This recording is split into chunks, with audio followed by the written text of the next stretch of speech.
Rolixot több mint 250 000-en követik a YouTube-on, nagy részük kisgyerek. De vajon tudják-e, hogy a háttérben milyen szálak forognak? Tudnak-e arról, hogy Rolix hány embert vert át, mind bizalmilag, mind pénzterén? Tudják-e, hogy mi az igazság Rolixról?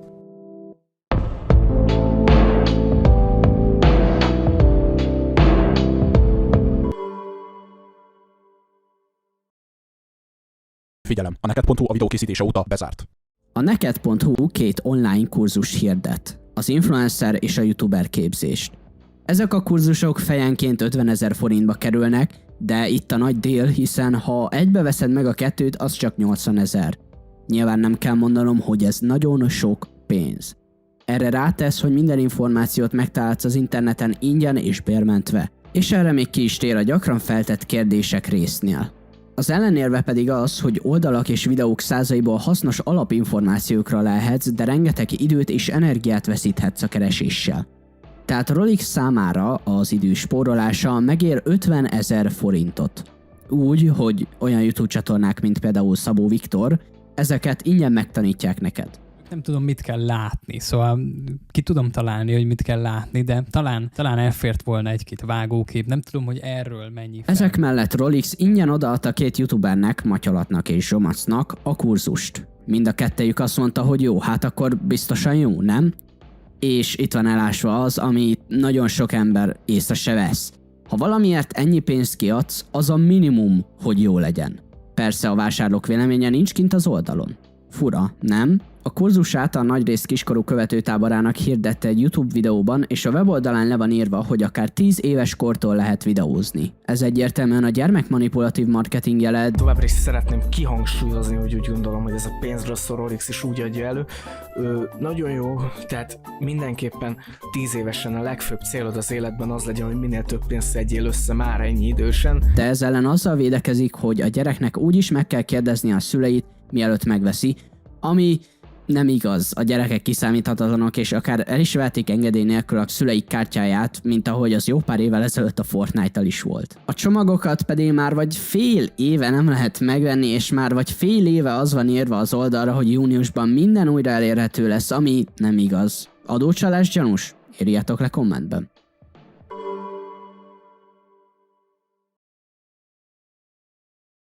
A Mesterfokon Klub egy zárt körű Discord szerver volt, ahová úgy juthattál be, hogy megvetted az úgynevezett Mesterfokon párnát, egy 5000 forintos párnát, ami mellé kaptál egy kódot, amivel beléphettél. Egy olyan közösség, egy olyan hely, ahol te új barátokra, motivációra lehetsz. Te is beszélhetsz, játszhatsz, sőt még találkozhatsz is velem, illetve ahol neked jó pár titokkal is kedvezek, éppen most indult meg, 10 másodperce. Ezen a szerveren nagyrészt kisgyerekek voltak, az átlagos Rolix nézők, akik még helyesen sem tudták leírni a nevüket. Alapból a szerveren csak a FireMC szerveréről áttett csapattagok voltak moderátorok, de ők semmit sem tettek, így a szerveren semmilyen felügyelet nem volt. Aki vett egy Mesterfokon párnát, az be tudott lépni a Mesterfokon Klub Discord szerverre.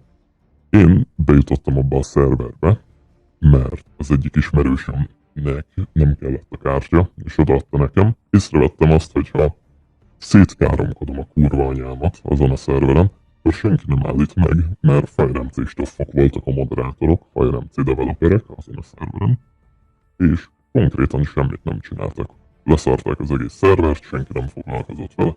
A Rolix nézők beszélgettek egymással, és kész. Ezután Rolix felvett néhány moderátort, egyeseknek admint is adott. Olyan emberekről van szó, akik még a valóságban egyszer sem látták egymást, és Rolix-szal is alig beszélgettek. Elkezdett a volt szereplő klubtagoknak adni staffrangokat, mint például Cirmosnak, Setőfi Pándornak, Sebernek, és szerintem az elején még ennyi. Seber volt a developer, és Cirmosék, meg a többiek meg moderátorok voltak.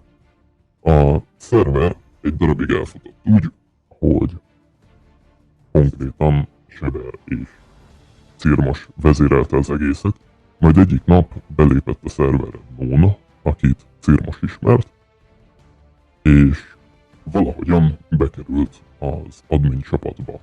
Ő volt így a harmadik legmagasabb rangú a szerveren, volt Rolix az első, Seber a második, és harmadik Nón. A szervernek viszont nem lett happy endje, és még tavaly feltörte a Gang Squads, egy discordos hacker csoport, akiknek ugyanaz az ember a vezetőjük, aki az Elkréta iskolai rendszert feltörte még tavaly. Savarim, vagy közismertebb nevén Gangmaster.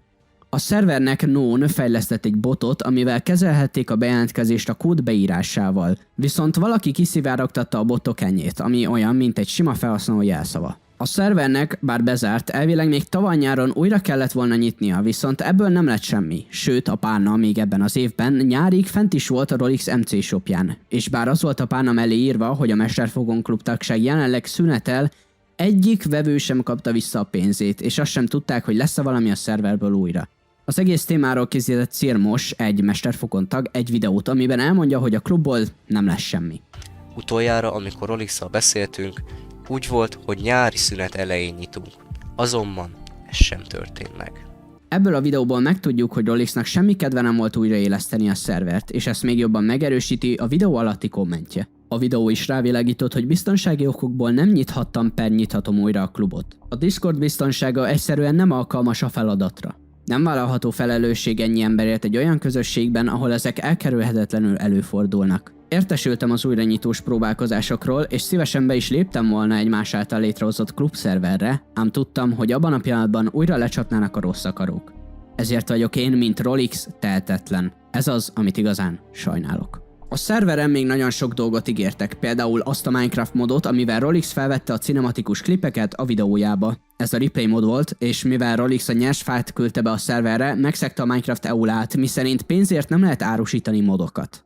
A FireMC-n egy külön economy szervert ígértek még csak a klubtagoknak, és egy külön Skywars per Bedwars lobbit szintén csak a klubtagoknak, ami félig meddig be lett tartva, csak akkor tudtak felmenni a klubtagok, amikor Rolix-szal játszottak. Szintén a szerveren le lehetett tölteni a Mesterfokon világait, ez félig meddig lett betartva, néhány részt nem lehetett letölteni.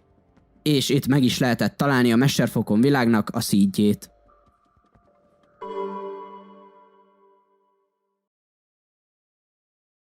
A FireMC még olyan 2018-2019 körül nagyot ment, ugyanis az egyik alapító Rolix volt, és folyamatosan hirdette a szervert a videók formájában.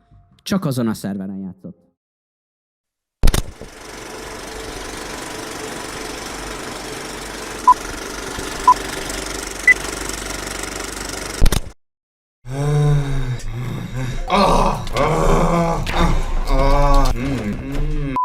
Ezen ment a Mesterfokon sorozata is egy ideig, több játékos módban játszott néhány klubtaggal. Mivel Rolix ezen nagyon fennakadt egy régebbi videóban, fontos kiemelnem, hogy Rolix már nem a FireMC tulajdonosa hivatalosan. Ettől függetlenül a Discord szerverükön még mindig van rajta tulajdonos rang, ami egyértelműen azt jelzi, hogy van valamilyen fontosabb szerepe még a szerver vezetésében. Sőt, még a weboldalon is fent van, mint alapító. Ennyi marketing!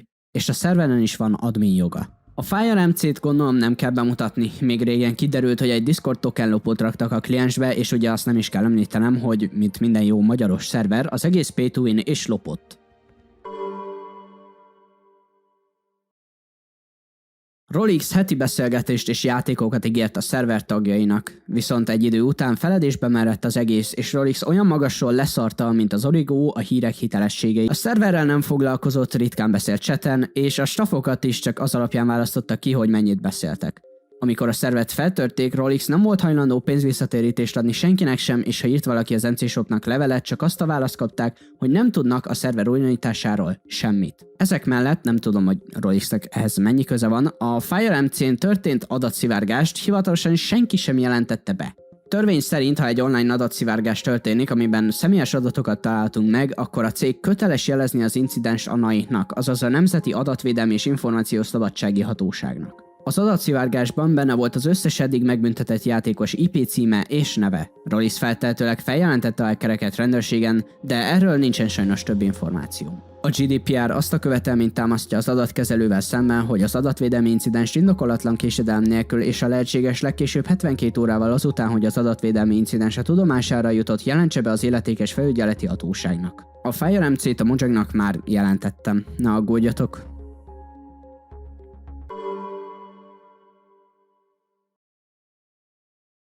Az előző videóban beszéltem arról, hogy Rolex hogyan akart beperelni. Mivel tudni akartam, hogy mit gondolt a videóról, elmentem 2 videós találkozó eseményre. Egy a Lourdes háznál volt, és egy pedig Szlovákiában. De szerintem megérte ennyit utazni.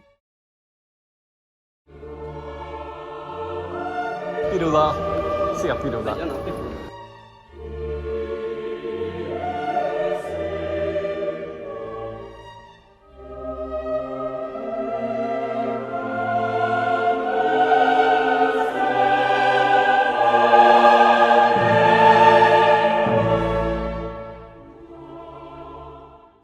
Nekem annyi lenne a kérdésem, hogy kint esetleg pár kérdésre, hogy lenne.